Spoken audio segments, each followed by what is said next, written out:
La turnera de la muerte. Mi nombre es Sergio, pero todos me conocen como el Güero.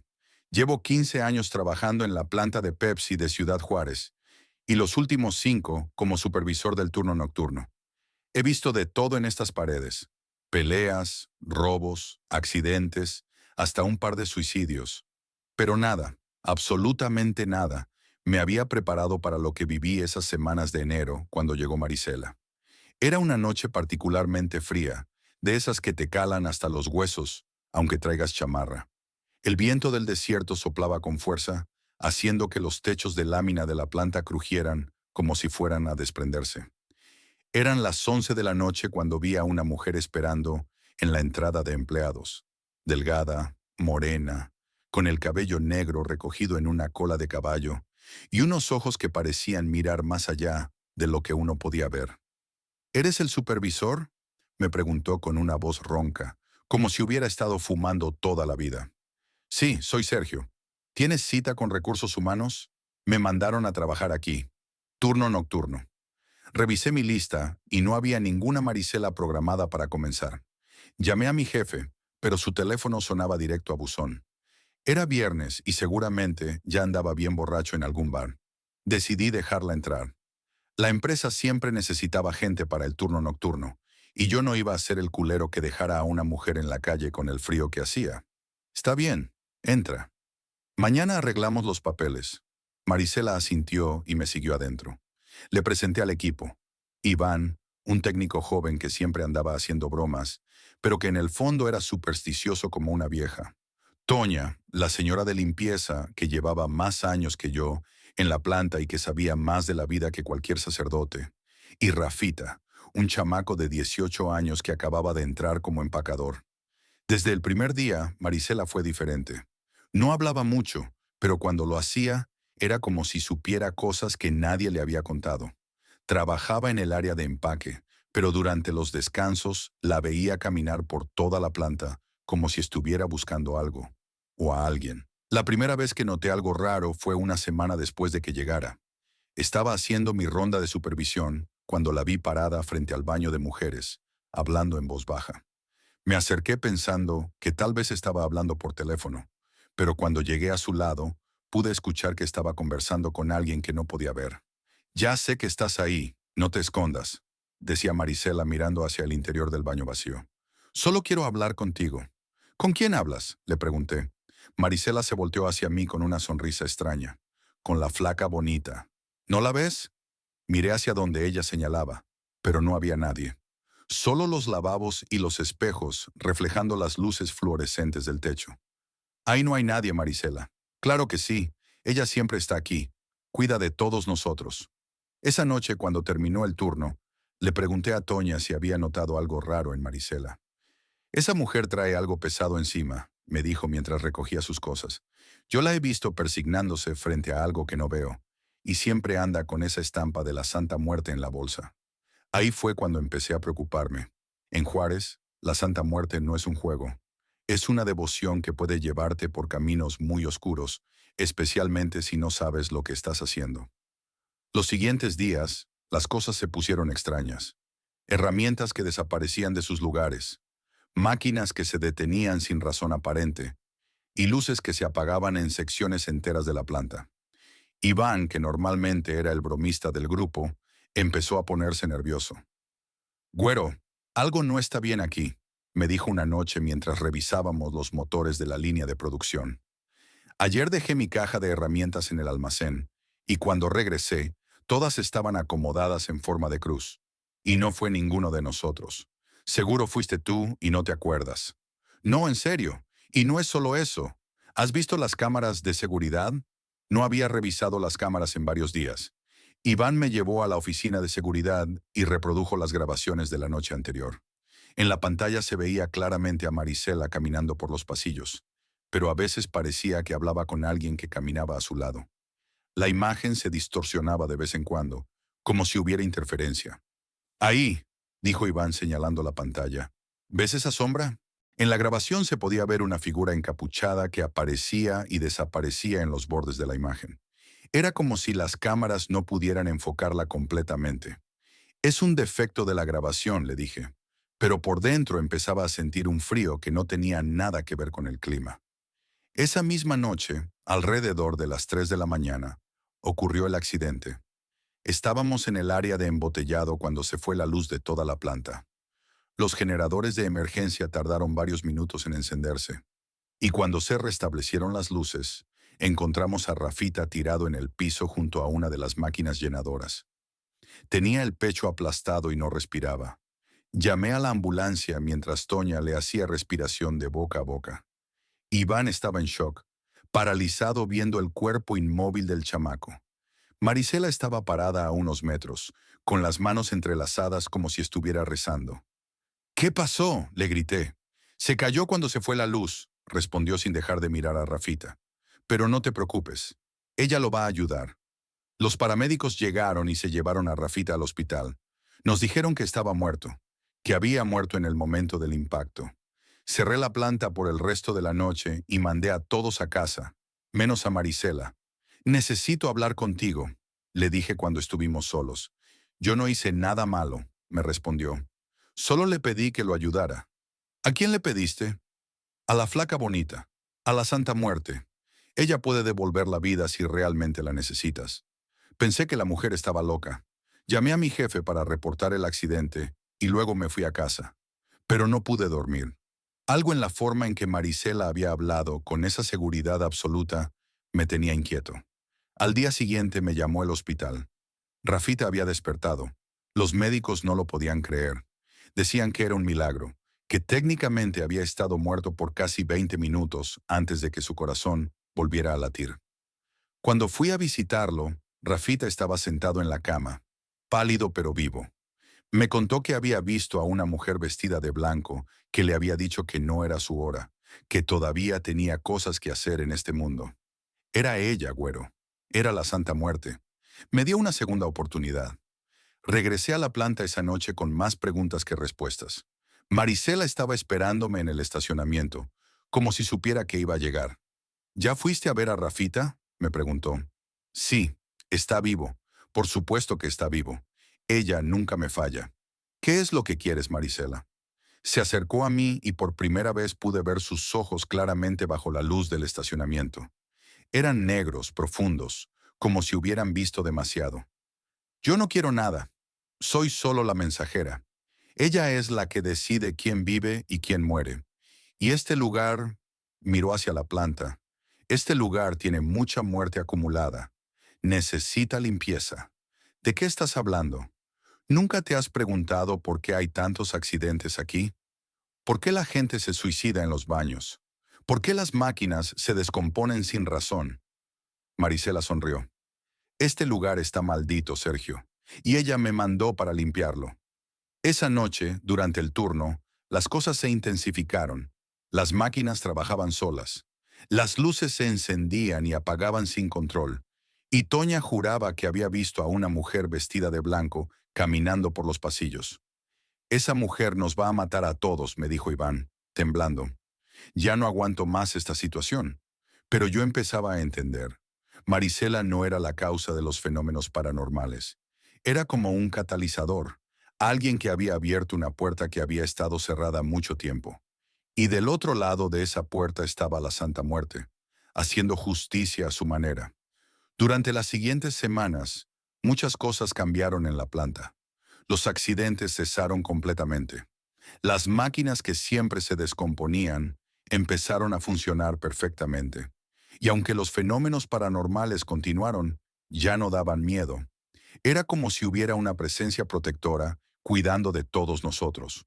Marisela siguió trabajando con nosotros y siguió hablando con su flaca bonita en el baño.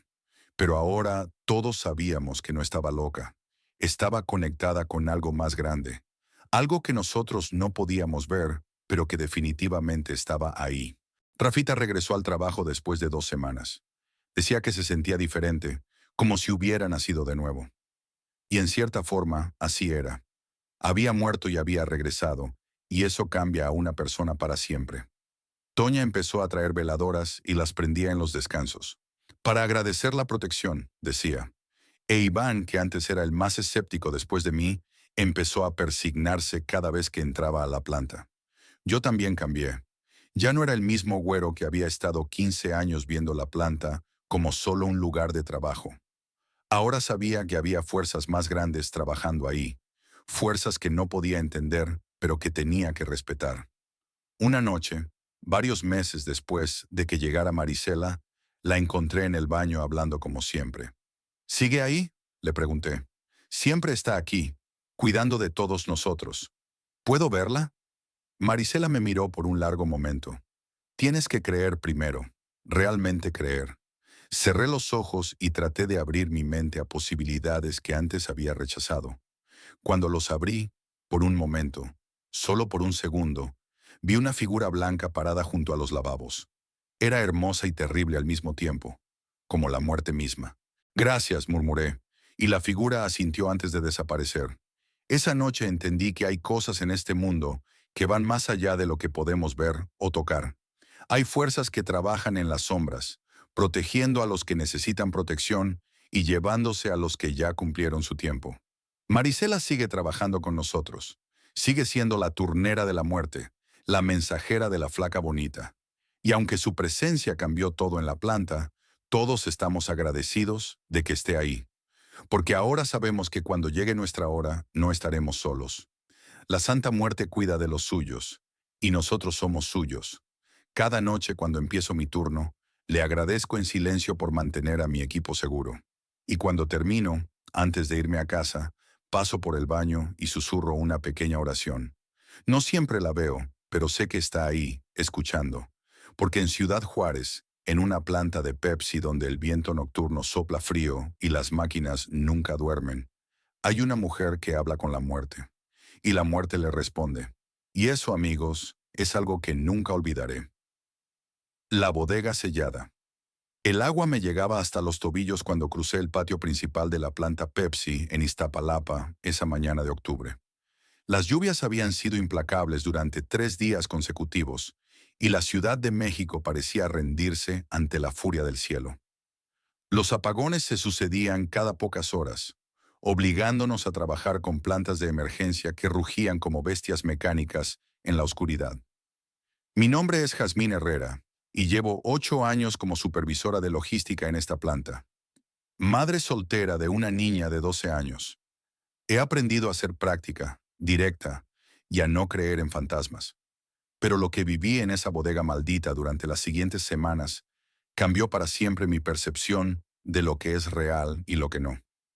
Todo comenzó cuando el gerente de operaciones, un hombre calvo y sudoroso llamado Ramírez, me citó en su oficina esa mañana lluviosa. Jazmín, necesitamos abrir la bodega 7, me dijo sin levantar la vista de sus papeles. Los almacenes están saturados por las entregas atrasadas de la semana pasada. La bodega 7 llevaba sellada desde que llegué a trabajar aquí. Según los veteranos, había estado cerrada desde los años 90, después de una serie de accidentes que nadie quería recordar en detalle. ¿Está seguro, señor Ramírez? Esa bodega lleva décadas sin usarse. No tenemos opción. Las lluvias han retrasado todo y necesitamos espacio. Coordina con Chucho para que la abra hoy mismo. Jesús Morales, al que todos llamábamos Chucho, era nuestro almacenista más experimentado. Un hombre de 40 y tantos años, fornido, con tatuajes que asomaban por debajo de las mangas de su uniforme azul. Había estado en la cárcel en su juventud por robo, pero en los últimos 10 años se había convertido en uno de los empleados más confiables de la planta.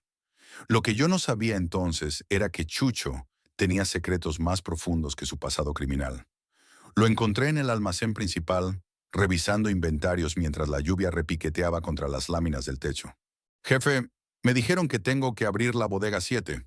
Le dije, secándome el agua de la cara con una toalla. Chucho se quedó inmóvil por un momento, con el lápiz suspendido sobre su libreta.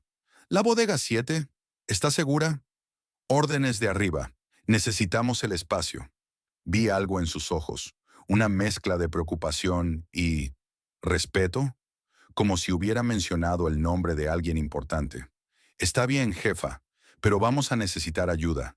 Esa puerta lleva cerrada mucho tiempo. Reunimos un pequeño equipo. Chucho, yo, Daniela, una becaria de 22 años que hacía sus prácticas profesionales con nosotros, y el Tigre, un obrero veterano de 60 años que conocía cada rincón de la planta como la palma de su mano. Daniela era una chica curiosa, siempre con su celular en la mano, documentando todo lo que le parecía interesante. Estudiaba comunicación y tenía esa energía típica de los jóvenes que creen que el mundo está lleno de misterios por descubrir. El tigre, por el contrario, era un hombre de pocas palabras, curtido por décadas de trabajo industrial, con historias que nadie más se atrevía a contar. La bodega 7 estaba ubicada en el sector más antiguo de la planta, donde los muros de concreto mostraban manchas de humedad y grietas que parecían cicatrices. La puerta metálica estaba cerrada con candados oxidados y una cadena gruesa que había comenzado a fusionarse con el metal por la corrosión.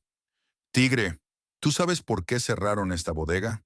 Le pregunté mientras Chucho trabajaba con una sierra eléctrica para cortar la cadena. El viejo se quitó su gorra de béisbol y se rascó la cabeza, revelando cicatrices en sus nudillos. Mire, jefa, aquí pasaron cosas feas en los 90.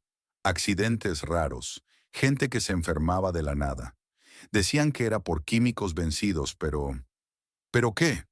Los que trabajamos aquí desde esos tiempos sabemos que había algo más. Los obreros que murieron de formas extrañas. Daniela, que había estado grabando la conversación con su celular, se acercó con los ojos brillantes de curiosidad. ¿Qué tipo de muertes extrañas? El tigre la miró con una mezcla de paciencia e irritación. Chamaca, hay cosas de las que es mejor no hablar. La sierra de Chucho cortó el último eslabón de la cadena con un chispazo de metal. Los candados cayeron al suelo con un ruido sordo que resonó en el pasillo húmedo. Ya está, dijo Chucho, pero no hizo ademán de abrir la puerta. Se quedó allí parado como esperando algo. ¿Qué esperas? Le pregunté. Nada, jefa, solo déjeme ir primero. Empujó la puerta metálica, que se abrió con un gemido largo y oxidado. Una bocanada de aire viciado nos golpeó de inmediato. Olía a humedad, a polvo viejo y algo más. Algo dulzón y desagradable que no pude identificar de inmediato. Daniela encendió la linterna de su celular y la luz reveló una bodega amplia, con estanterías metálicas vacías cubiertas de telarañas. El suelo estaba cubierto de una capa gruesa de polvo que se levantó en nubes cuando entramos. Pero lo que nos detuvo en seco fue lo que había al fondo de la bodega. Un altar. Un altar improvisado pero elaborado, construido sobre una mesa de metal oxidado. Había veladoras de diferentes colores y tamaños, todas intactas a pesar de los años. En el centro, una figura de la Santa Muerte de aproximadamente medio metro de altura, vestida con túnicas rojas y negras, sosteniendo una guadaña en una mano y una balanza en la otra. Alrededor de la figura había ofrendas, cigarrillos, monedas, pequeñas botellas de alcohol, fotografías descoloridas de personas que parecían obreros de la planta. Chucho se persignó inmediatamente y murmuró algo que no pude entender. ¿Qué carajo es esto?, susurré. Es un altar a la flaca bonita, dijo Chucho con respeto. Los obreros de antes lo pusieron aquí para que los protegiera. ¿La flaca bonita?, preguntó Daniela, grabando todo con su celular. La Santa Muerte, explicó el tigre. Los trabajadores de los 90 la veneraban porque decían que los cuidaba de los accidentes. Cuando cerraron la bodega, supongo que nadie se atrevió a mover el altar. Me acerqué a examinar las ofrendas más de cerca. Las fotografías mostraban rostros de hombres con uniformes de trabajo, algunos sonriendo, otros con expresiones serias. En la parte inferior de cada foto había nombres escritos a mano. Roberto Sánchez, 1987 a 1994. Miguel Torres, 1985 a 1993. Carlos Mendoza, 1989 a 1995. Estos son los obreros que murieron en los accidentes, dijo el tigre detrás de mí. Los compañeros los pusieron aquí para que la Santa Muerte cuidara sus almas. Un escalofrío me recorrió la espalda. No era una mujer supersticiosa, pero había algo en ese lugar, en la forma como la luz de nuestras linternas parecía absorberse en las túnicas de la figura, que me ponía nerviosa. Bueno, necesitamos limpiar todo esto, dije, tratando de sonar práctica. No podemos usar la bodega con este museo aquí. Jefa, dijo Chucho con voz grave. Con todo respeto, no creo que sea buena idea mover el altar. ¿Por qué? ¿Tienes miedo de una estatua? Chucho me miró directamente a los ojos. Tengo respeto, jefa, que es diferente. Al final decidimos limpiar el resto de la bodega, pero dejar el altar intacto en su rincón. No era exactamente protocolo de la empresa, pero tampoco me parecía vale la pena pelear por eso. Teníamos cosas más importantes de las que preocuparnos. Durante los siguientes días, comenzamos a usar la bodega 7 para almacenar el exceso de inventario. Los primeros días transcurrieron sin incidentes. Chucho se encargaba personalmente de supervisar todas las actividades en esa área, y noté que siempre llevaba algo en el bolsillo, un pequeño amuleto o medalla que tocaba discretamente cuando pasaba cerca del altar. Fue Daniela quien primero notó algo extraño. Jazmín, ¿has notado que hace más frío en la bodega 7 que en el resto de la planta? Me preguntó el viernes de la primera semana. Son las corrientes de aire. Es una construcción vieja. No, es diferente. Y ayer, cuando estaba organizando unas cajas cerca del altar, juré que escuché a alguien susurrar mi nombre. La miré con expresión escéptica. Daniela, llevas demasiado tiempo viendo videos de fantasmas en YouTube. Pero el lunes siguiente, las cosas comenzaron a ponerse realmente extrañas. Mauricio Jiménez, nuestro técnico de mantenimiento de 35 años, llegó esa mañana con ojeras profundas y las manos temblorosas. Jefa, anoche tuve pesadillas horribles, me dijo durante el descanso. Soñé que estaba en la bodega 7 y todas esas fotografías del altar cobraban vida. Los muertos me hablaban, me decían que algo malo iba a pasar. Mauricio, todos estamos estresados por las lluvias y los apagones. Es normal tener pesadillas. No, jefa, esto fue diferente. Tan real que cuando desperté tenía tierra bajo las uñas, como si hubiera estado cavando. Esa misma tarde, mientras revisaba inventarios en la bodega 7, escuché un ruido extraño que venía de los ductos de ventilación, como si alguien estuviera arrastrando algo pesado por los conductos metálicos. El sonido se detuvo abruptamente cuando me acerqué a investigar. El martes, el tigre encontró todas las veladoras del altar encendidas cuando llegó al turno de la mañana. Jefa, nadie entró anoche a la bodega después de las 6. Yo mismo cerré con llave.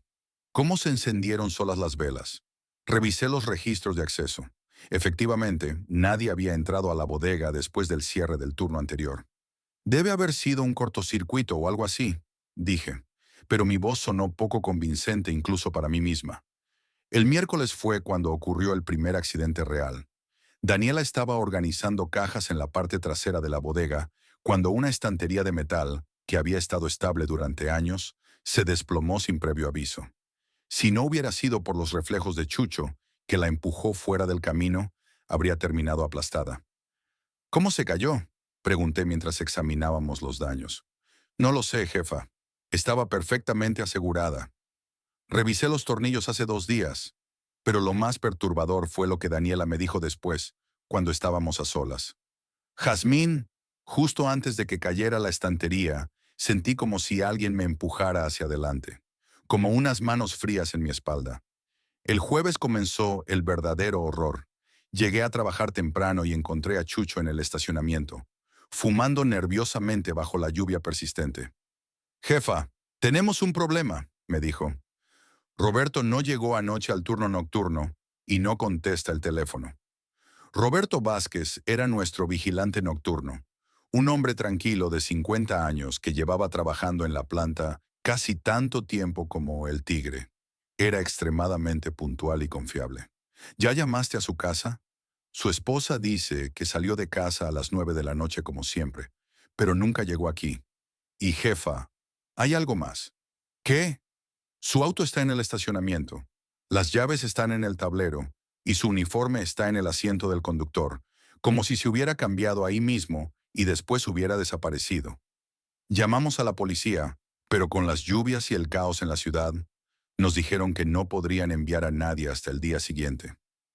Revisamos toda la planta, cada rincón, cada almacén. No había rastro de Roberto. Fue durante esa búsqueda que descubrimos algo que me puso la piel de gallina. En la bodega 7, cerca del altar, Encontramos las huellas de Roberto en el polvo del suelo. Las pisadas llevaban directamente hasta el altar, donde se detenían abruptamente. No había pisadas de salida. Es como si hubiera desaparecido justo aquí, murmuró Daniela, grabando las huellas con su celular. Chucho se acercó al altar y encendió una veladora roja. ¿Qué haces?, le pregunté. Pidiendo que esté bien, jefa. Donde quiera que esté. Esa noche decidí quedarme hasta tarde para revisar las cámaras de seguridad. Las grabaciones mostraban a Roberto llegando a la planta a las 9:30 de la noche, haciendo su primera ronda normal por los pasillos exteriores. Pero cuando debería haber aparecido en las cámaras del interior alrededor de las 10:15 de la noche, simplemente no estaba ahí. Era como si se hubiera desvanecido en el aire. El viernes amaneció con un olor nauseabundo que impregnaba toda la bodega 7. Un hedor dulzón y penetrante, como flores podridas mezcladas con algo que no podía identificar. Huele como cuando mi abuela murió, dijo Daniela, cubriéndose la nariz con la manga de su uniforme. Ese olor a velorio que no se quita. Llamamos a mantenimiento para que revisara si había alguna tubería rota o algún animal muerto en los ductos, pero no encontraron nada. El olor simplemente estaba ahí, emanando de las paredes mismas. Ese mismo día, Mauricio comenzó a actuar de manera extraña. «Jefa, ¿escucha eso?», me preguntó durante el almuerzo, mirando hacia el techo. «¿Escuchar qué?», la voz de Roberto. «Está en los ductos de ventilación, pidiendo ayuda». Los demás trabajadores lo miraron con preocupación. Mauricio había perdido peso en los últimos días y tenía un aspecto enfermizo. «Mauricio, creo que necesitas tomar unos días de descanso». «No», gritó asustando a todos en el comedor. «Tengo que ayudarlo. Está atrapado ahí arriba y nadie más puede escucharlo». Esa tarde Mauricio desapareció durante su turno. Lo encontramos una hora después en los ductos de ventilación, gateando por los conductos metálicos con una linterna, gritando el nombre de Roberto. Tuvimos que llamar a los bomberos para sacarlo de ahí. «Está ahí», gritaba mientras lo bajaban. «Su voz viene de más adentro.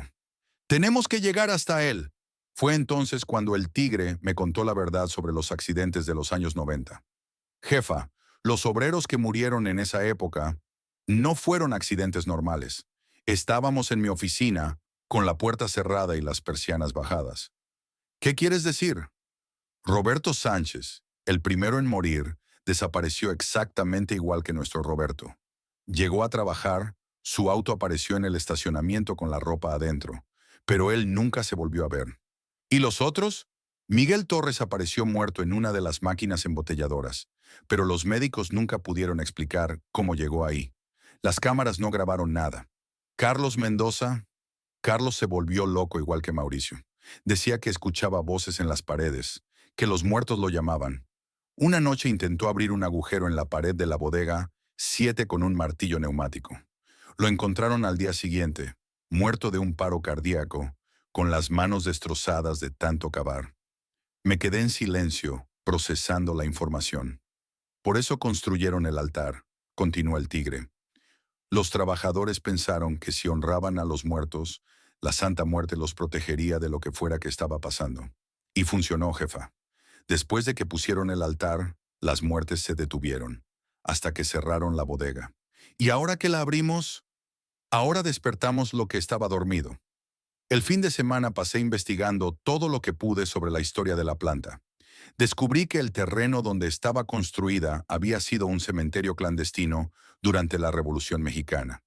Cientos de personas habían sido enterradas ahí sin ritos apropiados, sin nombres, sin paz. El lunes regresé al trabajo decidida a cerrar definitivamente la bodega 7, pero me encontré con una escena que cambió todo. Mauricio estaba en el hospital. Le dio un infarto masivo el sábado por la noche, me explicó Chucho. Los doctores dicen que es un milagro que esté vivo. Su corazón se detuvo por más de 10 minutos. ¿Está bien? Eso es lo raro, jefa. Está mejor que bien. Los doctores no lo entienden. Mauricio tenía diabetes avanzada, problemas de corazón, su hígado estaba fallando, pero ahora todos sus exámenes salen normales, como si fuera un hombre de 20 años. Esa tarde fui a visitar a Mauricio al hospital. Lo encontré sentado en su cama, con un aspecto más saludable del que había tenido en años. Jefa, tuve una visión, me dijo cuando entré a su habitación. Durante el infarto, cuando estaba del otro lado, vi a la Santa Muerte. ¿Qué viste? Estaba parada junto a mi cama, pero no venía por mí. Venía por alguien más. Me dijo que había pagado una deuda, que había salvado una vida para cobrar otra. Roberto está bien, jefa. Está en un lugar mejor. Pero me dijo algo más. ¿Qué? Que el altar no debe ser profanado, que mientras se respete su espacio, ella protegerá a los trabajadores de la planta. Pero si alguien trata de destruirlo o faltarle el respeto. No terminó la frase, pero el mensaje era claro. Regresé a la planta esa noche y encontré a Daniela en la bodega 7, grabando el altar con su celular. ¿Qué haces aquí tan tarde? Quería documentar todo antes de que decidieran cerrar la bodega otra vez. Jazmín, hay algo que no te he contado. Desde que abrimos este lugar, he estado teniendo sueños muy vívidos. Veo a los obreros muertos y me hablan. ¿Qué te dicen? Que están en paz ahora, que la Santa Muerte los acogió cuando murieron sin justicia, sin ceremonias apropiadas. Pero también me dijeron algo sobre ti. ¿Sobre mí? Que eres la encargada ahora, que tienes que decidir si este lugar permanece como un santuario o si se convierte otra vez en un lugar de muerte. Miramos juntas el altar. Las veladoras parpadeaban suavemente, creando sombras danzantes en las paredes. La figura de la Santa Muerte parecía observarnos con sus cuencas vacías, pero de alguna manera no me sentía amenazada. Sentía respeto. ¿Tú qué crees, Daniela? Creo que hay fuerzas en este mundo que no entendemos, y creo que a veces esas fuerzas pueden ser protectoras si las tratamos con respeto. Al día siguiente hablé con el gerente Ramírez. Señor, he decidido que la bodega 7 debe permanecer cerrada. ¿Por qué? Necesitamos ese espacio. Por razones de seguridad, hay problemas estructurales que podrían ser peligrosos para los trabajadores. No era mentira técnicamente. Había problemas que podrían ser peligrosos, solo que no eran exactamente estructurales. Ramírez aceptó mi recomendación sin hacer más preguntas. Había demasiados problemas con las lluvias y los apagones como para preocuparse por una bodega vieja. Pero no cerramos completamente el acceso. Chucho siguió visitando el altar semanalmente, manteniendo las veladoras encendidas, cambiando las ofrendas, limpiando el polvo de la figura. Daniela completó su documental sobre la historia de la planta, incluyendo testimonios de todos nosotros, excepto los detalles más sobrenaturales que decidimos mantener en privado. El tigre comenzó a contar nuevas historias a los trabajadores más jóvenes, pero ahora sus relatos incluían respeto por los muertos y la importancia de honrar a los que vinieron antes. Mauricio regresó al trabajo completamente recuperado y se convirtió en uno de los empleados más productivos de la planta. A veces lo sorprendía mirando hacia la bodega 7 con una expresión de gratitud profunda. Roberto Vázquez nunca regresó, pero su desaparición oficial fue catalogada como abandono de trabajo. Su esposa recibió una compensación generosa de la empresa, y aunque nunca supimos exactamente qué había pasado con él, todos teníamos la sensación de que estaba en paz. Los accidentes en la planta disminuyeron drásticamente después de esos eventos. Las lluvias finalmente cesaron, los apagones se volvieron menos frecuentes, y la producción regresó a la normalidad. Pero yo sé la verdad. Sé que en esa bodega sellada vive algo antiguo y poderoso, algo que demanda respeto pero que también puede ofrecer protección. La Santa Muerte no es malévola ni benévola, simplemente es justa. Toma lo que debe tomar y protege a los que le muestran el respeto apropiado. Cada viernes, antes de irme a casa, paso por la bodega 7. Abro la puerta, enciendo una veladora nueva y le agradezco en silencio por mantener seguros a mis trabajadores. Daniela me acompaña a veces, y juntas mantenemos viva la tradición que comenzaron los obreros de los años 90. Chucho me confesó hace poco que él había sido devoto de la Santa Muerte desde sus días en prisión, que cuando vio el altar por primera vez, supo inmediatamente que estaba en un lugar sagrado. Me dijo que la flaca bonita había estado esperando pacientemente durante todos esos años a que alguien regresara a honrarla apropiadamente. Jefa, me dijo, usted no cree en estas cosas, pero las respeta. Y eso es lo que importa. Tiene razón. No sé si creo completamente en lo sobrenatural, pero he aprendido que hay cosas en este mundo que van más allá de nuestra comprensión, y que a veces el respeto y la humildad son más importantes que la lógica y el escepticismo. La bodega 7 permanece oficialmente cerrada, pero espiritualmente está más viva que nunca. Los trabajadores nuevos aprenden rápidamente sobre la bodega especial y por qué debe ser respetada. Los veteranos comparten historias y mantienen las tradiciones. Y yo, Jazmín Herrera, supervisora de logística, madre soltera, mujer práctica y directa, he aprendido que ser protectora de un lugar sagrado es una responsabilidad que no tomé buscando, pero que ahora abrazo completamente. Porque en el fondo, todos necesitamos algo en lo que creer, algo que nos proteja en la oscuridad. Y si esa protección viene de una figura esquelética vestida de túnicas coloridas, sosteniendo una guadaña y una balanza, entonces que así sea. La Santa Muerte cuida de los suyos, y nosotros, los trabajadores de la planta Pepsi de Iztapalapa, somos suyos ahora. La bodega permanece sellada, pero nunca olvidada. Y cada noche, cuando las luces de la planta se apagan y el silencio desciende sobre los pasillos vacíos, las veladoras siguen ardiendo en la oscuridad, manteniendo viva una promesa de protección que trasciende la vida y la muerte. Porque algunos lugares son más que ubicaciones físicas, son santuarios, y algunos trabajos son más que empleos, son vocaciones sagradas, y yo soy la guardiana de ambos. El último gallo. Mi nombre es Don Filemón Wicab y llevo más de 25 años cuidando la planta Pepsi de Mérida durante las madrugadas. He visto cosas que ni los curas se atreverían a confesar, pero nunca había experimentado algo tan extraño como lo que comenzó aquella noche de marzo, cuando el aire se sentía más espeso que de costumbre y la bruma parecía abrazar cada rincón de la fábrica como si fuera un manto mortuorio.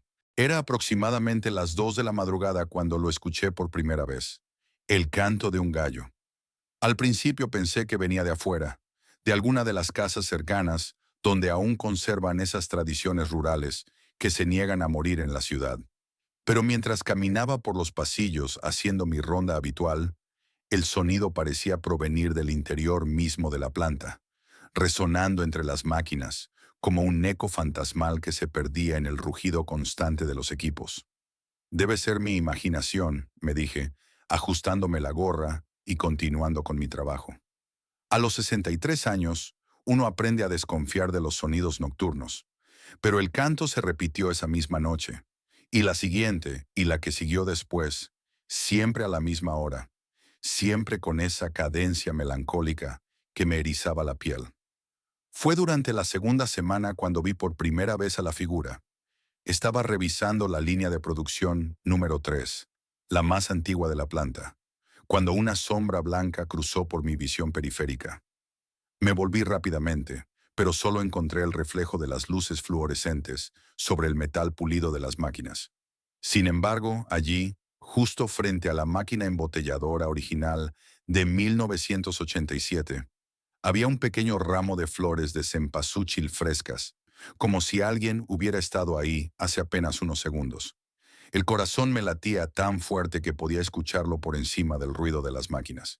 Tomé mi radio y llamé a la caseta de vigilancia central, pero la estática fue lo único que obtuve como respuesta.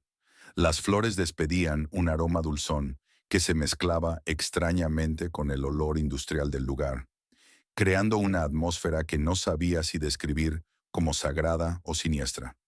Al día siguiente, durante el cambio de turno, le conté lo sucedido a Araceli Herrera, la ingeniera joven que había llegado a la planta apenas 6 meses atrás. Ella, con su mentalidad práctica y su título universitario, se limitó a sonreír con esa expresión que usan los educados cuando escuchan las supersticiones de los viejos. Don Filemón, probablemente alguien del turno anterior, dejó las flores ahí por error, me dijo mientras revisaba sus reportes matutinos. Y el gallo debe venir de las colonias cercanas. El sonido se amplifica por la noche con la humedad del ambiente. Quise creerle, de verdad quise hacerlo. Pero esa misma noche, mientras ella se quedaba trabajando horas extras en su oficina del segundo piso, ambos escuchamos el canto. Lo vi en su rostro. La confianza se transformó en desconcierto cuando el sonido se repitió claramente desde el área de producción, un lugar donde no había forma de que hubiera llegado un animal desde el exterior. Vamos a investigar, dijo con esa determinación que caracteriza a los jóvenes, tomando su linterna y dirigiéndose hacia las escaleras. La seguí, sintiendo un peso extraño en el pecho, como si estuviéramos a punto de traspasar una línea invisible. Llegamos al área de producción justo cuando el canto se desvanecía en el aire húmedo. Araceli encendió todas las luces y comenzó a caminar sistemáticamente entre las máquinas, buscando alguna explicación lógica. Fue entonces cuando la vimos. Una figura esbelta, vestida con una túnica blanca que parecía flotar más que caminar, se deslizaba silenciosamente hacia la máquina número 3. Araceli se quedó paralizada, su linterna temblando en su mano.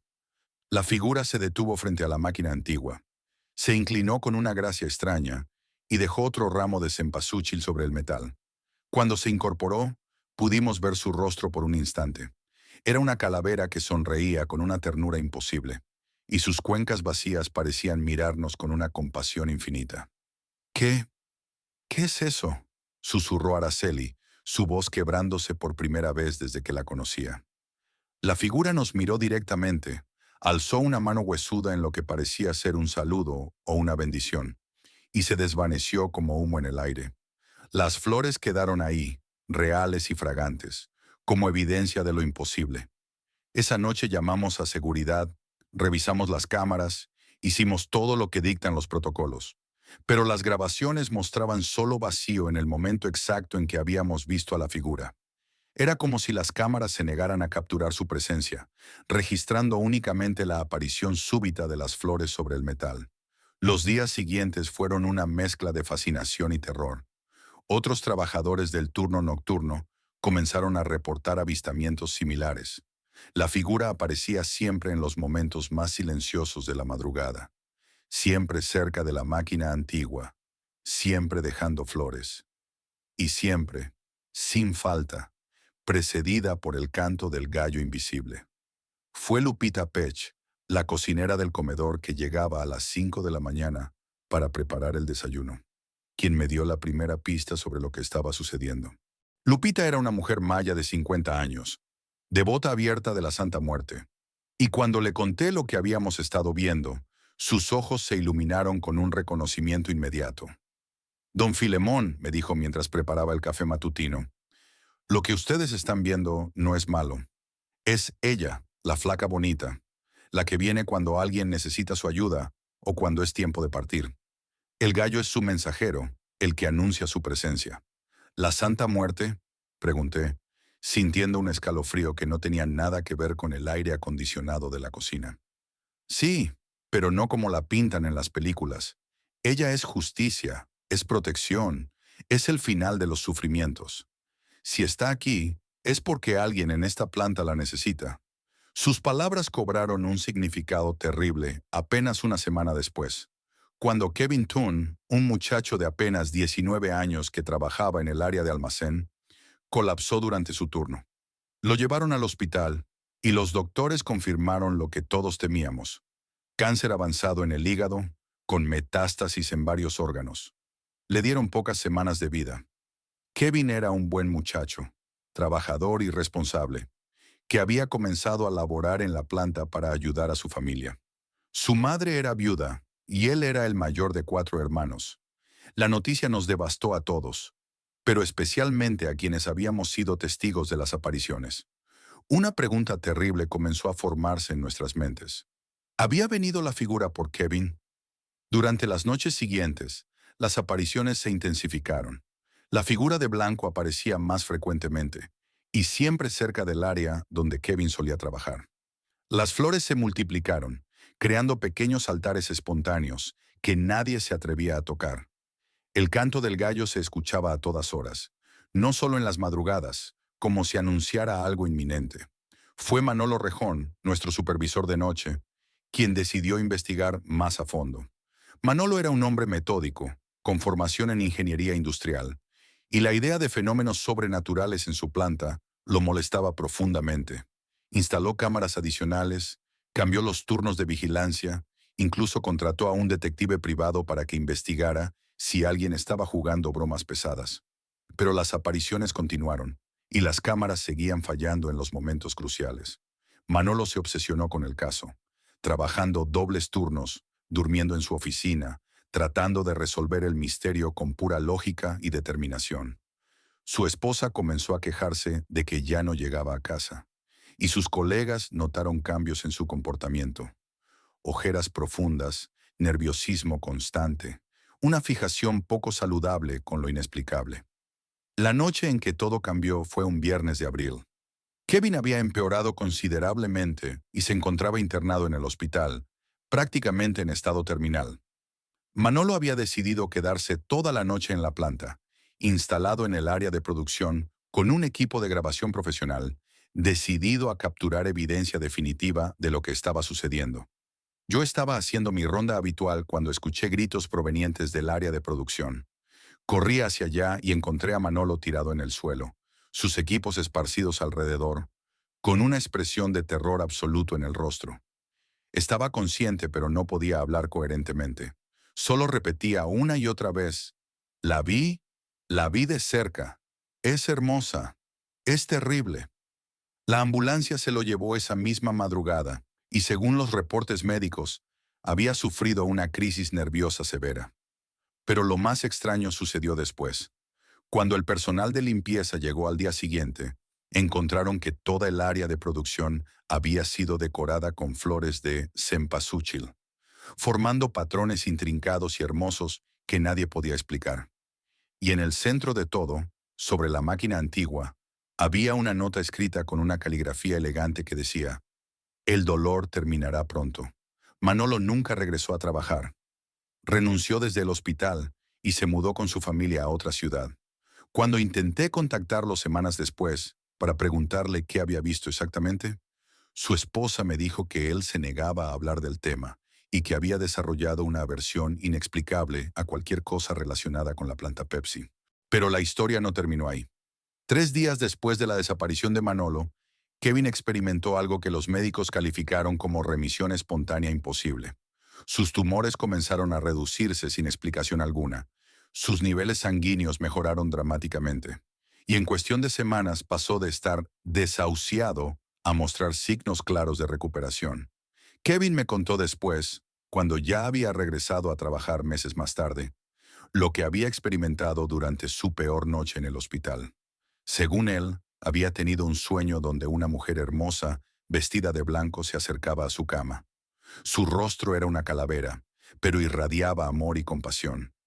Ella lo había abrazado, y él había sentido como si todo el dolor y el miedo se desvanecieran de su cuerpo. «Don Filemón», me dijo con lágrimas en los ojos, «ella me dijo que aún no era mi momento, que tenía cosas que hacer aquí. Me abrazó como mi madre cuando era niño, y supe que todo iba a estar bien. Los médicos nunca pudieron explicar su recuperación. Hablaron de respuesta inmune excepcional y casos atípicos, pero Kevin y yo sabíamos la verdad. La figura de blanco, la Santa Muerte, la flaca bonita, como la llamaba Lupita, había decidido salvarlo en lugar de llevárselo. Después de la recuperación de Kevin, las apariciones cambiaron. La figura seguía apareciendo, pero ahora su presencia se sentía diferente, más protectora que misteriosa, más maternal que aterradora. Las flores continuaron apareciendo, pero ahora los trabajadores las veían como bendiciones en lugar de presagios funestos. Araceli, que había sido testigo de todo desde el principio, cambió completamente su perspectiva sobre lo sobrenatural. Comenzó a estudiar sobre la Santa Muerte, sobre las tradiciones mayas de la región, sobre la forma en que lo sagrado se manifiesta en los lugares más inesperados. Me confesó que las apariciones habían sido la experiencia más profunda de su vida, algo que había cambiado para siempre su forma de ver el mundo. Don Filemón me dijo una noche mientras compartíamos café en el comedor: «Creo que esta planta está marcada por algo especial. No es casualidad que ella haya elegido este lugar. Aquí trabajamos cientos de personas, cada una con sus propias luchas, sus propios dolores. Tal vez esta fábrica necesitaba un guardián espiritual». Lupita, por su parte, comenzó a traer ofrendas regulares: velas, flores frescas, pequeños altares que colocaba discretamente cerca de la máquina antigua. Nadie se quejaba. Incluso los supervisores del turno diurno parecían entender que algo sagrado había tomado residencia en nuestro lugar de trabajo. El gallo invisible siguió cantando, pero ahora su canto se había transformado en algo reconfortante. Los trabajadores del turno nocturno llegamos a esperarlo, como si fuera una bendición que marcaba el ritmo de nuestras noches. Cuando sonaba, sabíamos que Él estaba presente, cuidándonos, protegiéndonos de los peligros del trabajo industrial. Han pasado 2 años desde aquella primera noche cuando escuché el canto del gallo. Kevin sigue trabajando con nosotros, completamente sano, y ahora es uno de los empleados más devotos de la Santa Muerte. Manolo nunca regresó, pero ocasionalmente recibimos noticias de que está bien, trabajando en una oficina gubernamental en Campeche, aunque según su esposa aún se rehúsa a hablar de lo que vio aquella noche. La planta Pepsi de Mérida sigue funcionando normalmente durante el día, produciendo miles de botellas, cumpliendo con sus cuotas, operando como cualquier fábrica moderna. Pero durante las madrugadas, cuando la bruma tropical abraza los edificios y el silencio se hace más profundo, todos sabemos que no estamos solos. Yo sigo haciendo mis rondas nocturnas, pero ahora camino con una tranquilidad que no había experimentado en años. Cuando veo las flores frescas sobre la máquina antigua, cuando escucho el canto del gallo en la distancia, cuando siento esa presencia maternal que cuida de todos nosotros, me doy cuenta de que esta fábrica se ha convertido en algo más que un lugar de trabajo. Se ha convertido en un santuario. La figura de Blanco sigue apareciendo, especialmente cuando algún trabajador está pasando por momentos difíciles. Ha estado presente durante divorcios dolorosos, enfermedades familiares, crisis económicas. Siempre discreta, siempre protectora, siempre dejando sus flores como recordatorio de que, incluso en los lugares más industriales y fríos, lo sagrado encuentra la manera de manifestarse. Araceli documentó muchas de estas apariciones, aunque las cámaras siguieron fallando misteriosamente. Pero ella logró crear un registro detallado de los patrones, las horas en que aparecía, las personas que más necesitaban consuelo, la forma en que su presencia coincidía con momentos de crisis o sanación en la vida de los empleados. Es como si fuera una trabajadora más, me dijo una vez, pero su trabajo es cuidar nuestras almas mientras nosotros cuidamos las máquinas. Ahora, cuando los nuevos empleados preguntan sobre las flores que aparecen misteriosamente, sobre el canto del gallo que se escucha en las madrugadas, sobre la figura de Blanco que algunos juran haber visto, nosotros les contamos la historia con respeto y cariño. Les explicamos que no deben temer, que ella está aquí para protegernos, que el último gallo que canta en la madrugada no anuncia muerte, sino presencia divina. Porque eso es lo que he aprendido en estos años, que la Santa Muerte no es la enemiga que muchos creen.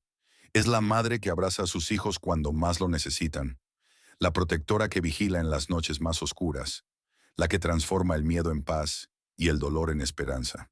Y yo, don Filemón Huicab, vigilante nocturno de la planta Pepsi de Mérida, puedo dar testimonio de que lo sagrado no se limita a las iglesias y los altares. A veces lo más divino se manifiesta entre máquinas embotelladoras y cintas transportadoras, recordándonos que no importa dónde trabajemos o cómo vivamos, siempre habrá alguien cuidando de nosotros en las noches más largas.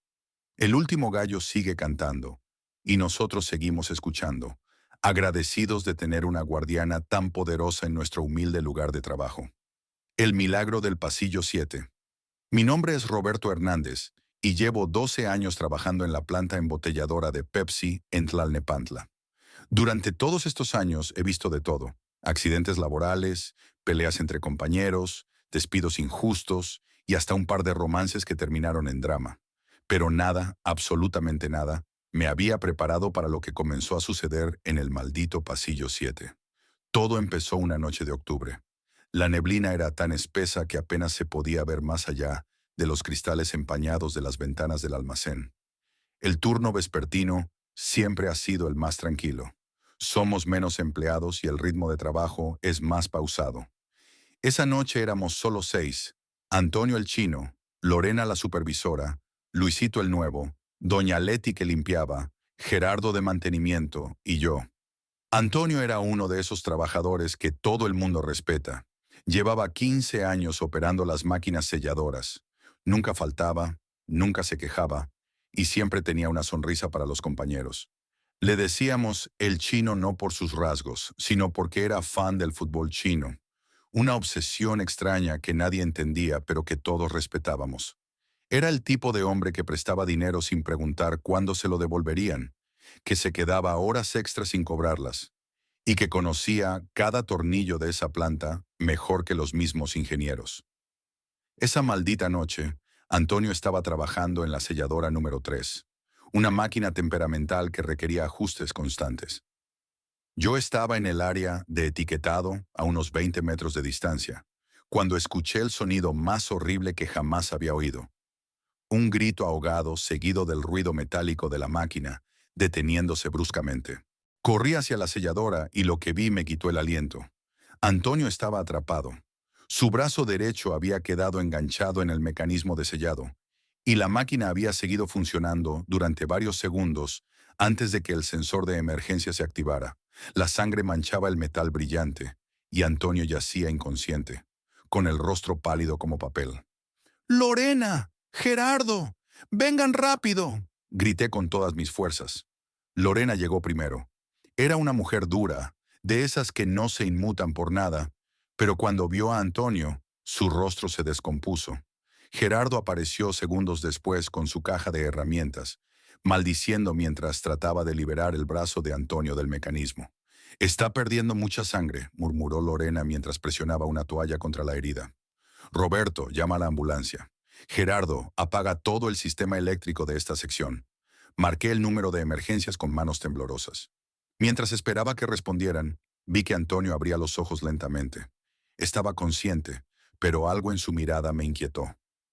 No era dolor lo que vi, sino una extraña serenidad, como si hubiera aceptado algo que nosotros no podíamos entender. Todo va a estar bien, chino, le dije, tratando de sonar tranquilo. Ya viene la ambulancia. Él me miró fijamente y susurró algo que apenas pude escuchar. La vi, Roberto. La vi y me habló. Pensé que deliraba por la pérdida de sangre. Los paramédicos llegaron 15 minutos después y trabajaron frenéticamente para estabilizarlo. Durante el traslado a la ambulancia, Antonio tuvo convulsiones violentas y luego se detuvo. Simplemente se detuvo. No tiene pulso, gritó uno de los paramédicos. Empiecen RCP. Durante 8 minutos completos, vi cómo intentaban revivirlo. 8 minutos en los que Antonio estuvo técnicamente muerto. Su piel se volvió gris, sus labios azules, y sus ojos se quedaron fijos mirando algo que nosotros no podíamos ver. Lorena lloraba en silencio. Luisito vomitó contra una pared, y doña Leti se persignaba murmurando oraciones. Y entonces, como si hubiera sido tocado por un rayo invisible, Antonio aspiró profundamente y abrió los ojos. Los paramédicos se miraron entre sí, confundidos. En sus años de experiencia, nunca habían visto a alguien volver después de tanto tiempo, sin signos vitales. Antonio estuvo internado 3 días. Cuando regresó al trabajo la siguiente semana, todos esperábamos que viniera con el brazo enyesado, tal vez con cicatrices, definitivamente traumatizado. Pero Antonio regresó como si nada hubiera pasado. Su brazo estaba completamente sano, sin una sola marca que indicara la herida masiva que habíamos visto. Los médicos dijeron que era un milagro médico, que la herida había sanado con una velocidad extraordinaria. Pero Antonio ya no era el mismo. La primera señal fue su mirada. Antes, sus ojos siempre tenían vida, humor, calidez. Ahora parecían los de alguien que había visto algo que no debería haber visto. Cuando le preguntábamos cómo se sentía, simplemente sonreía y decía que estaba mejor que nunca. Pero esa sonrisa no llegaba a sus ojos. La segunda señal fue su nueva obsesión con el pasillo 7. El pasillo 7 era una sección vieja del almacén que rara vez usábamos. Estaba lleno de estantes oxidados con inventario obsoleto, envases descontinuados, etiquetas vencidas, partes de máquinas que ya no servían. Era un lugar polvoriento y mal iluminado, con solo 2 luces fluorescentes intermitentes que creaban sombras extrañas entre los estantes altos. Antes del accidente, Antonio evitaba esa área como todos nosotros. Decía que le daba mala espina, pero después de su regreso, comenzó a pasar cada vez más tiempo ahí. Lo encontrábamos de pie entre los estantes, inmóvil, mirando hacia las sombras como si esperara a algo o a alguien. ¿Qué haces aquí, Chino? Le pregunté una tarde cuando lo encontré parado frente a una pila de cajas vacías. Escucho, respondió sin voltear a verme. ¿Escuchas qué? Las voces. Me hablan, Roberto.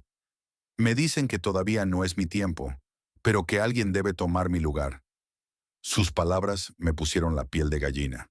Antonio, creo que deberías hablar con alguien. Un doctor, un psicólogo. Finalmente se volteó para mirarme, y juro que por un momento vi algo que no era humano en sus ojos.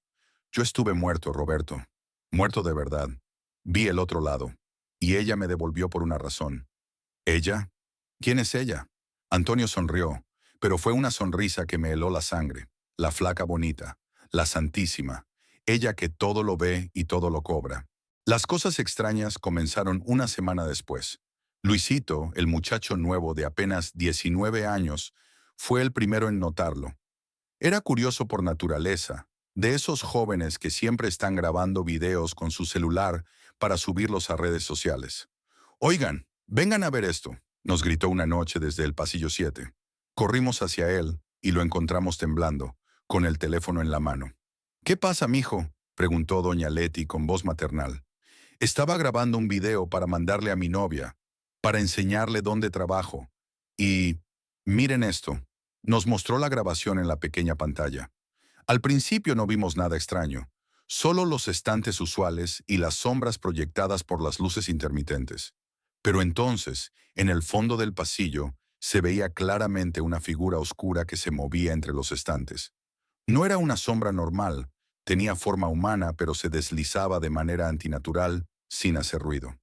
Tal vez es Antonio, sugirió Lorena, pero cuando volteamos hacia la zona de máquinas, Antonio estaba ahí, trabajando en su selladora. Reproduce el video otra vez, pedí. Luisito obedeció, pero esta vez cuando llegamos a la parte donde debería estar la figura, no había nada. Solo los estantes vacíos y las sombras normales. Yo... yo sé que estaba ahí, tartamudeó Luisito. Todos la vimos, pero el video había cambiado. Era como si la figura hubiera sido borrada, como si nunca hubiera existido. Esa fue la primera de muchas anomalías que comenzaríamos a experimentar. Los días siguientes trajeron una serie de eventos que desafiaban toda explicación lógica. Las luces del pasillo 7 comenzaron a funcionar de manera errática. No era solo que parpadearan, a veces se apagaban completamente durante minutos, sumiendo esa sección en una oscuridad absoluta, y luego se encendían todas al mismo tiempo, con un zumbido eléctrico que se escuchaba por todo el almacén. Gerardo, nuestro jefe de mantenimiento, revisó el sistema eléctrico 3 veces. No tiene sentido, murmuraba mientras examinaba los cables. Todo está en perfecto estado. No debería haber fallas, pero las fallas continuaron, y cada vez eran más frecuentes. Luego comenzamos a escuchar los sonidos. Eran sutiles al principio, un roce metálico, como cadenas arrastrándose por el suelo de concreto. El sonido siempre venía del pasillo 7, siempre durante las horas más tranquilas del turno, cuando la mayoría de las máquinas estaban en pausa. ¿Escucharon eso?, preguntaba alguien. Todos nos deteníamos para escuchar, pero cuando finalmente íbamos a investigar, el sonido cesaba. Era como si algo supiera que nos estaba escuchando. Doña Leti fue la primera en mencionar la palabra que todos evitábamos pensar: espíritus. Ay, muchachos, nos dijo una noche mientras trapeaba cerca del pasillo 7. Esto no me gusta nada. Yo he visto estas cosas antes. Mi abuela siempre decía que cuando alguien regresa de la muerte, no regresa solo. No digas tonterías, Leti, la regañó Lorena. Son solo fallas eléctricas. Pero incluso Lorena, con toda su incredulidad, comenzó a evitar el pasillo 7. Todos lo hacíamos. Había algo en ese lugar que se sentía cargado, como si el aire mismo fuera más pesado, más denso. Y luego encontramos las veladoras. Fue Gerardo quien las descubrió.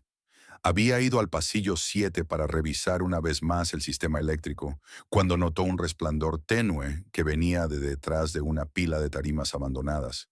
Al mover las tarimas, encontró algo que nos dejó a todos sin palabras. Era un altar improvisado. Sobre una caja de madera había 3 veladoras rojas encendidas, rodeando una imagen de la Santa Muerte. La figura esquelética, vestida con un manto rojo, sostenía una guadaña en una mano y una balanza en la otra. Sus cuencas vacías parecían mirarnos directamente. «Nadie puso esto aquí», murmuró Gerardo. «Yo mismo revisé esta área hace 2 días». No había nada. Las veladoras estaban encendidas, con la cera apenas derretida, como si alguien las hubiera prendido minutos antes de que las encontráramos. Pero todos los empleados del turno estaban presentes y visibles en sus puestos de trabajo. «Antonio», llamó Lorena. «¿Sabes algo de esto?». Antonio se acercó lentamente, y cuando vio el altar, su rostro se iluminó con una expresión de alivio, reconocimiento. «Ella está aquí», susurró. «Ya comenzó a cobrar». «¿Cobrar qué?», pregunté. «La deuda. Mi vida por otra vida. Ella me lo dijo cuando estaba del otro lado. Te devuelvo, mijo, pero alguien más debe venir conmigo. Es la ley del equilibrio». Lorena lo tomó por los hombros y lo sacudió. «Antonio, escúchame bien. Tú sufriste un trauma. Estuviste a punto de morir. Tu mente está jugándote bromas. No hay ninguna santa muerte. No hay ninguna deuda». Pero Antonio se zafó de su agarre y se arrodilló frente al altar. Comenzó a murmurar una oración que ninguno de nosotros conocía, en un español arcaico mezclado con palabras que sonaban más antiguas, más primitivas. Mientras Antonio oraba, las veladoras comenzaron a parpadear. No era el viento, estábamos en un almacén cerrado. Era como si una presencia invisible estuviera jugando con las llamas. «Vámonos de aquí», murmuró Luisito. «Esto no está bien». Pero no pudimos movernos. Era como si algo nos mantuviera ahí, obligándonos a presenciar lo que fuera que estaba sucediendo. Las llamas de las veladoras crecieron hasta convertirse en antorchas diminutas, y por un momento juraría que vi una sombra moverse detrás de la imagen de la Santa Muerte. Y entonces Antonio comenzó a hablar, pero no era su voz. Era algo más profundo, más áspero, como si algo hablara a través de él. «Uno de ustedes debe venir conmigo. El equilibrio debe ser restaurado. El que murió debe vivir. El que vive debe morir. Es la ley más antigua». Doña Leti se persignó repetidamente y comenzó a rezar el Ave María en voz alta. Su voz quebró el hechizo que parecía habernos mantenido inmóviles. Las llamas de las veladoras volvieron a su tamaño normal y Antonio parpadeó como si despertara de un sueño. «¿Qué? ¿Qué pasó?», preguntó con su voz normal. «¿Por qué me están mirando así?». Ninguno de nosotros supo qué responder. Los días siguientes fueron tensos. Todos tratábamos de actuar con normalidad, pero la presencia del altar y las palabras de Antonio habían sembrado una semilla de terror en nuestros corazones. Trabajábamos en silencio, evitando el pasillo 7, evitando hablar de lo que había pasado. Pero la presencia, fuera lo que fuera, no nos iba a dejar en paz. Las anomalías se intensificaron. Ahora no eran solo luces intermitentes o sonidos extraños. Los objetos comenzaron a moverse solos. Herramientas que dejábamos en un lugar aparecían en otro. Cajas que estaban apiladas ordenadamente amanecían esparcidas por el suelo.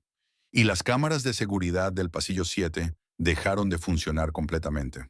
«El sistema dice que están operativas», explicó el técnico de seguridad que vino a revisarlas. «Pero cuando trato de acceder a las grabaciones de esa sección, el archivo está corrupto. Es como si algo interfiriera con la señal». Gerardo se obsesionó con solucionar el problema. Pasaba horas revisando cables, cambiando fusibles, consultando manuales técnicos. «Tiene que haber una explicación lógica», repetía constantemente. «Todo tiene una explicación lógica». La noche del martes, Gerardo decidió quedarse después de su turno para trabajar en el sistema eléctrico del pasillo 7. Fue la última vez que alguien lo vio comportarse con normalidad. «Me voy a quedar unas horas extra», nos dijo mientras guardábamos nuestras cosas. «Voy a encontrar qué carajo está causando estos problemas». «¿Quieres que me quede contigo?», le ofrecí. «No, tranquilo. Trabajo mejor solo. Nos vemos mañana». Al día siguiente, Gerardo no llegó a trabajar. Su esposa llamó preocupada. Él no había llegado a casa la noche anterior. Lorena revisó los registros de entrada y salida, y según el sistema, Gerardo había salido de la planta a las 3:27 de la madrugada. Pero nadie lo había visto marcharse. Lo encontramos esa tarde caminando por el estacionamiento, como si acabara de llegar al trabajo. Su uniforme estaba roto y sucio. Tenía arañazos en los brazos y sus ojos tenían esa misma mirada perdida que había desarrollado Antonio. Gerardo, ¿dónde estuviste?, le preguntó Lorena. Él la miró como si fuera la primera vez que la veía. ¿Cuándo? Yo no recuerdo. Estaba trabajando en el pasillo 7 y luego, nada. Es como si hubiera perdido horas. Lo llevamos a la enfermería, pero físicamente estaba bien. Los arañazos eran superficiales, como si hubiera caminado entre matorrales. Pero mentalmente, había algo diferente en él. Vi cosas, murmuró mientras la enfermera limpiaba sus heridas. Cosas que no deberían existir. Había gente en el pasillo 7, pero no eran como nosotros. ¿Qué tipo de gente?, pregunté. Muertos. Trabajadores que murieron hace años en accidentes. Estaban ahí, parados entre los estantes, mirándome. Y ella estaba con ellos. Ella, la flaca bonita, la que cobra las deudas, me dijo que ya casi era tiempo, que la elección estaba cerca. Esa noche, después del incidente con Gerardo, doña Leti se acercó a mí con algo envuelto en un trapo viejo. Roberto, mijo, necesito enseñarte algo, pero prométeme que no vas a decir que fui yo quien te lo dio. Desenvolví el trapo y encontré un cuaderno viejo, con las páginas amarillentas y manchadas. La portada tenía una imagen descolorida de la Santa Muerte y palabras escritas a mano. Peticiones y favores. Planta embotelladora Pepsi. ¿Dónde encontraste esto?, le pregunté. Estaba escondido detrás del altar. Cuando fui a limpiar esa área esta mañana, lo vi asomándose entre las veladoras. Abrí el cuaderno y lo que leí me heló la sangre. Eran páginas y páginas de peticiones escritas a mano, fechadas desde 1987 hasta hace apenas unos meses. Reconocí algunos nombres. Eran trabajadores que habían muerto en accidentes laborales a lo largo de los años. Miguel Sánchez, 15 de marzo de 1989. Santísima Muerte, te pido que protejas a mi familia después de que me vaya. A cambio te ofrezco mi servicio eterno. Carmen López, 3 de julio de 1995. Flaca bonita, sálvame de este cáncer y te prometo que nunca te olvidaré. Siempre tendré tu altar en mi casa. José Ramírez, 22 de diciembre de 2010. Santa Muerte, necesito más tiempo. Mi hija se casa el próximo mes. Por favor, no me lleves todavía. Te pagaré lo que me pidas. Pero la entrada más reciente me quitó el aliento. Antonio Morales, 28 de octubre de 2024. Santísima, te vi en el otro lado. Sé que me devolviste la vida, pero ahora entiendo el precio. Alguien debe tomar mi lugar. Ayúdame a elegir bien. No quiero que sea alguien con familia. Por favor, que sea alguien que no deje tanto dolor atrás. Las manos me temblaron mientras leía. La fecha era de la semana pasada, días después del accidente de Antonio. Doña Leti, susurré. ¿Antonio escribió esto? Ella asintió con lágrimas en los ojos. Yo lo vi, mijo.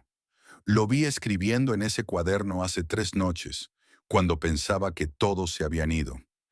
Él sabe lo que está pasando. Él sabe que uno de nosotros va a... No pudo terminar la frase.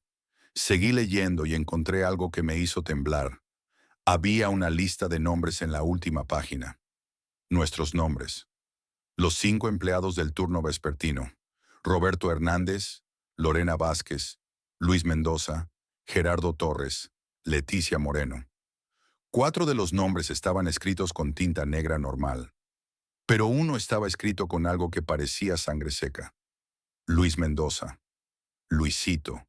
Corrí a buscar a Luisito, pero no estaba en su puesto de trabajo. Su área de etiquetado estaba vacía, con la máquina funcionando sola, produciendo etiquetas que caían al suelo formando una pila desordenada. ¿Alguien ha visto a Luis?, grité. Hace un rato dijo que iba al baño, respondió Lorena desde su estación. Pero Luisito no estaba en el baño. No estaba en la cafetería. No estaba en el estacionamiento. La única área que no había revisado era el pasillo 7, y mis piernas se negaban a llevarme ahí. Finalmente, reuní el valor y me dirigí hacia esa sección maldita del almacén. Las luces intermitentes creaban sombras danzantes que parecían moverse con vida propia.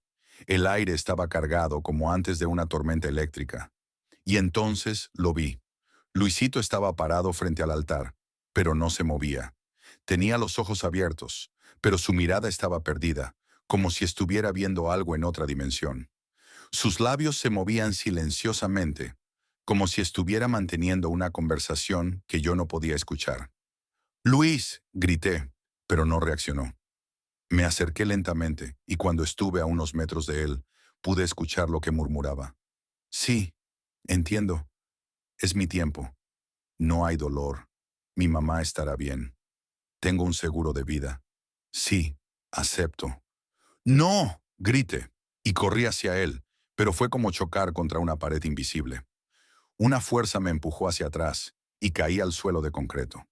Las veladoras del altar se encendieron solas, con llamas que se alzaron hasta el techo. En el resplandor rojizo vi algo que nunca podré olvidar. Una figura alta y delgada, vestida con un manto oscuro, estaba parada detrás de Luisito. Su rostro era un cráneo pulido, y sus cuencas vacías brillaban con una luz sobrenatural. La Santa Muerte. Extendió una mano huesuda hacia Luisito, y él la tomó sin resistencia. Por un momento vi en su rostro una expresión de paz absoluta, como si todos sus miedos y preocupaciones hubieran desaparecido. «Luis, no», supliqué desde el suelo. La figura me miró entonces, y su voz resonó dentro de mi cabeza sin que moviera la mandíbula. «El equilibrio debe ser restaurado, una vida por una vida. Él eligió venir conmigo. Su sacrificio es aceptado. Tómame a mí», grité. «Yo soy mayor, he vivido más. No es tu tiempo, Roberto Hernández. Tu destino es otro. Tú serás testigo. Tú contarás la historia». Las llamas de las veladoras se alzaron aún más, y en ese resplandor cegador vi a Luisito sonreír. Una sonrisa de verdadera felicidad, como la de un niño que ve a su madre después de un largo día. Y entonces, tanto él como la figura desaparecieron. Las veladoras se apagaron de golpe, sumiendo el pasillo 7 en la oscuridad total. Me quedé ahí tirado, temblando, tratando de procesar lo que acababa de presenciar. Cuando finalmente logré ponerme de pie y salir de esa área maldita, encontré a todos los demás trabajando normalmente, como si nada hubiera pasado. «¿Dónde está Luis?», preguntó Lorena cuando me vio llegar. Se... se fue», logré decir. «Dijo que tenía una emergencia familiar». Era mentira, pero ¿cómo podía explicar la verdad? Al día siguiente, la madre de Luisito llamó a la planta. Su hijo no había llegado a casa la noche anterior. La policía inició una investigación, pero nunca encontraron rastro de él.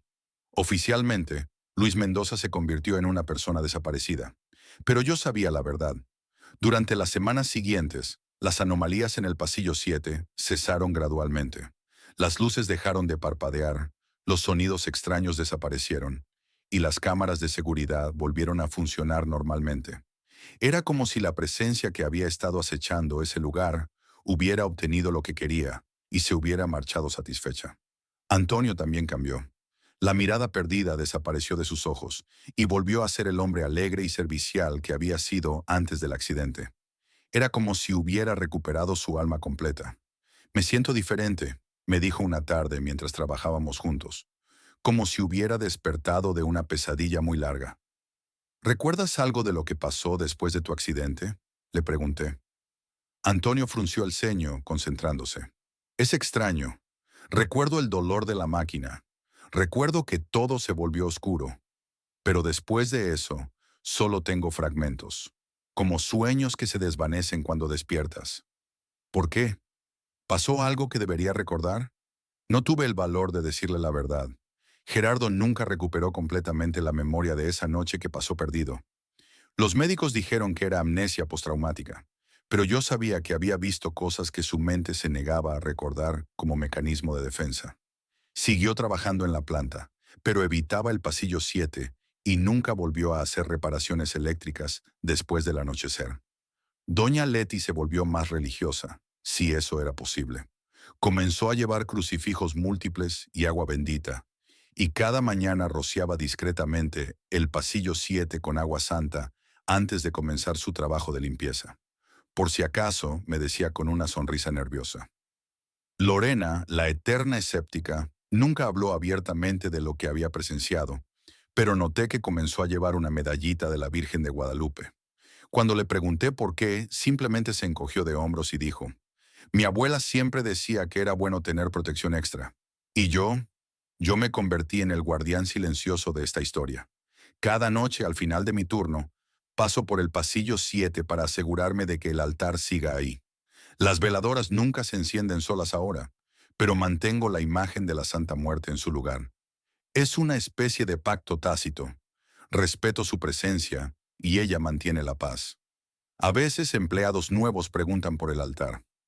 Les digo que es un memorial para los trabajadores que han muerto en accidentes laborales a lo largo de los años. Es cierto, en cierto modo, pero nunca menciono a Luisito específicamente. Su nombre no está en ninguna placa conmemorativa oficial, porque oficialmente nunca murió en la planta. Han pasado 6 meses desde la desaparición de Luisito, y la vida en la planta ha vuelto a la normalidad. Tenemos empleados nuevos, las máquinas funcionan sin problemas, y los turnos transcurren sin incidentes sobrenaturales. Pero yo sé que la Santa Muerte sigue ahí, esperando, esperando el próximo milagro que necesite ser pagado, esperando la próxima vida que deba ser intercambiada, esperando restaurar el equilibrio que los vivos perturbamos cuando desafiamos las leyes naturales de la muerte. Antonio vive su segunda oportunidad sin recordar completamente el precio que se pagó por ella. Trabaja, ríe, abraza a su familia cada noche cuando regresa a casa. Es feliz, y esa felicidad fue comprada con la vida de un joven de 19 años que apenas comenzaba a vivir. ¿Fue justo? No me corresponde a mí juzgar